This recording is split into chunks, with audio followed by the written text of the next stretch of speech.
இன்றைக்கி நம்ம சொன்ன 30 நாள் சேலஞ்சில் முதல் நாள் காலையிலே கிளம்பியாச்சு. 7:30 மணி ஆகுது. ரூம்லேருந்து கிளம்பும்போது நம்ம பாஷா பாய் ஒன்று செக் பண்ணிக்கிறோம். காலைல பார்த்தப்ப கிலோமீட்டர் எவ்வளோ போயிருக்கான்னு பார்க்கலாம். காலைல பார்த்தா நேற்று வரைக்கும் 590 கிலோமீட்டர் ஓட்டியிருக்கோம். ஓகே, வாங்க நம்ம இப்போ வந்து ஸ்டோருக்கு போயிட்டு நம்மளுடைய ஆர்டரை ஜெப்டோலேருந்து ஸ்டார்ட் பண்ணுவோம். ஸ்டோருக்கு வந்தாச்சு. முதல் ஆர்டரும் கிடச்சிருச்சு. க்ரீன் பீஸ் கிடச்சிருக்கு. ரொம்ப தூரம் இல்லை, ஒரு 2 கிலோமீட்டர் தூரத்துலாம் கிடச்சி கொண்டு அதை சேஃப்டியாக நீட்டாக டெலிவரி பண்ணியாச்சு. டெலிவரி பண்ணிட்டு ஸ்டோரில் வந்து கொஞ்சம் வெயிட் பண்ணியாச்சு.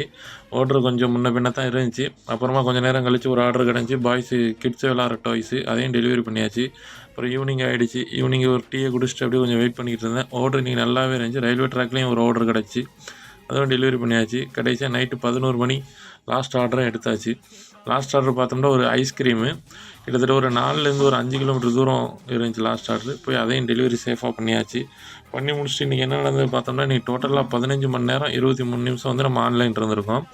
அதில் வந்து ஒரு 41 ஆர்டர் வந்து நம்ம டோட்டல் எடுத்திருக்கோம். 41 ஆர்டரில் 2039 ரூபா கிடச்சிருக்கு. அதில் 200 ஃபுட்டுக்கும் 300 வந்து பெட்ரோலுக்கும் போக 1539 ரூபா நம்ம அக்கௌண்ட்டில் முதல் நாளில் சேவ் ஆகிருக்கு.